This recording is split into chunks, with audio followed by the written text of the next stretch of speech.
ത്രിയേക ദൈവത്തിന്റെ ധന്യതിരുനാമത്തിന് മഹത്വം ഉണ്ടായിരിക്കട്ടെ. ലാസറിന്റെ ശനിയാഴ്ച.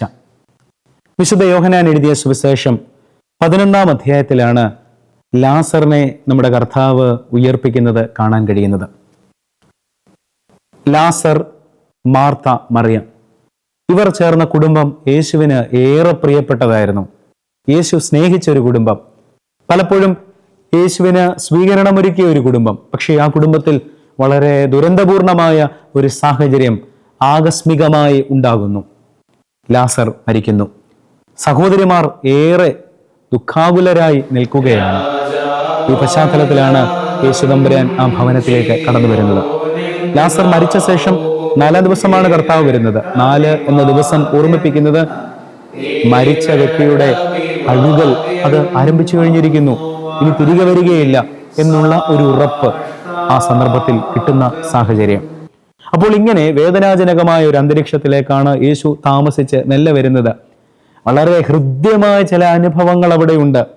ലാസറിന്റെ സഹോദരി മാർത്ത കർത്താവിനോട് ഒരല്പം നീരസത്തോടു കൂടിയാണ് സംസാരിക്കുന്നത്.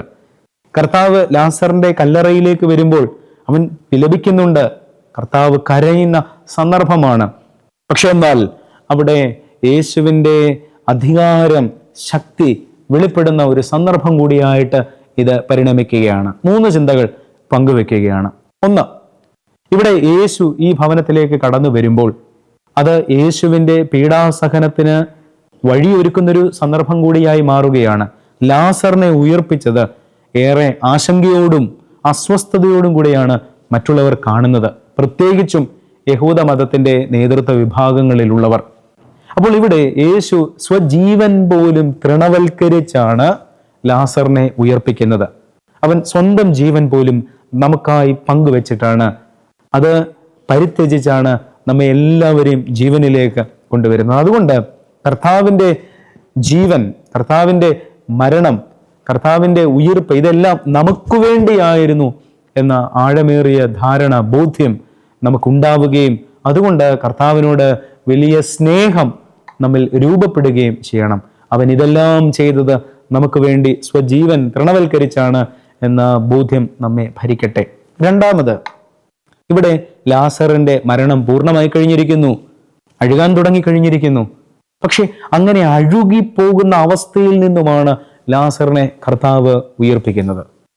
നമ്മുടെ ജീവിതത്തിൽ ചില സന്ദർഭങ്ങളിൽ നമ്മുടെ കയ്യിൽ നിന്നും പൂർണ്ണമായി കൈവിട്ടുപോയി, ഇനി രക്ഷയില്ല, ഇനി ആര് സഹായിക്കും, എവിടെ അഭയം തേടും, ഏത് വിധത്തിൽ തിരികെ പിടിക്കും എന്നൊക്കെയുള്ള ചിന്തകളാൽ ഭാരപ്പെട്ട് വിഷമിച്ച് കഴിയുന്ന സന്ദർഭങ്ങളിലും നമ്മുടെ കർത്താവിന് നമ്മെ വീണ്ടും പുനർജീവിപ്പിക്കുവാൻ കഴിയും, നമ്മെ വീണ്ടും നന്മയുടെ വേളയിലേക്ക്, സന്തോഷത്തിലേക്ക് കൊണ്ടുവരുവാൻ കഴിയും എന്ന ബോധ്യം ഈ വേദഭാഗം തരുന്നുണ്ട്. എല്ലാം അവസാനിച്ചു, ഒരു ഫുൾ സ്റ്റോപ്പ് ഇട്ടു, ഇനി തീർന്നു, ഇനി ഒരു സാധ്യതയുമില്ല എന്ന് വിചാരിക്കുന്ന ഇടത്തുപോലും ദൈവത്തിന് ഇടപെടുവാൻ കഴിയും എന്നും കാലത്തെയും സമയത്തെയും ഒക്കെ അതിലംഘിച്ച് കർത്താവിന് നമ്മെ നയിക്കുവാൻ കഴിയും എന്ന ബോധ്യം നമുക്ക് ഈ വേദഭാഗം തരുന്നുണ്ട്.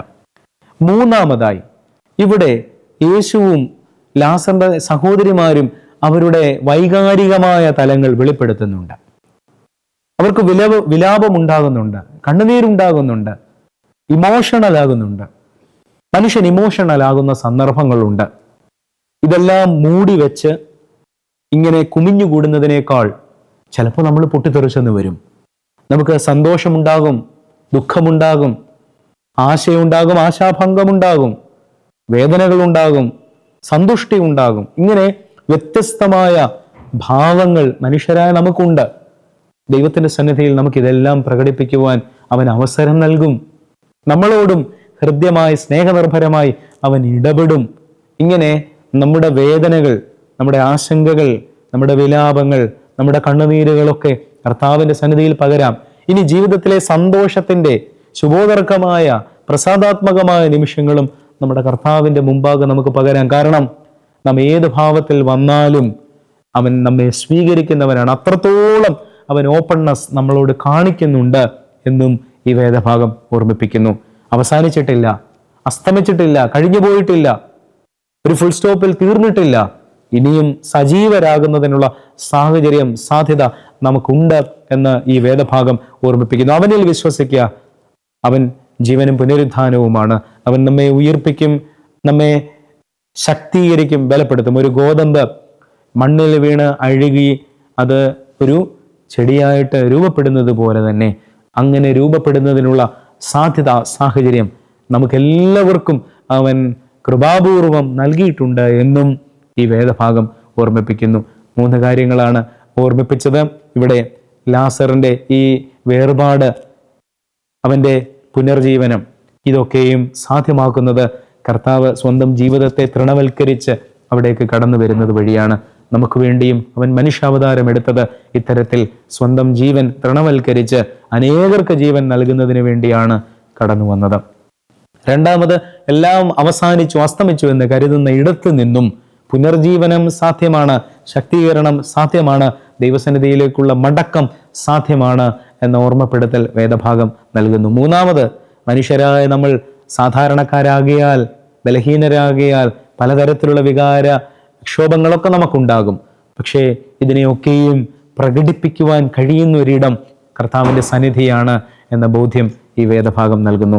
നോമ്പ് നമുക്ക് അനുഗ്രഹത്തിൻ്റെതായിരുന്നു. ഇനി നമുക്ക് വലിയ ആഴ്ചയിലേക്കുള്ള പ്രവേശനമാണ്.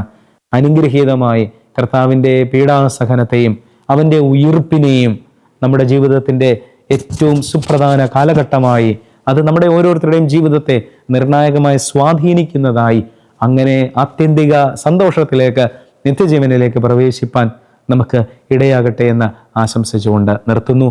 ദൈവം എല്ലാവരെയും അനുഗ്രഹിക്കട്ടെ.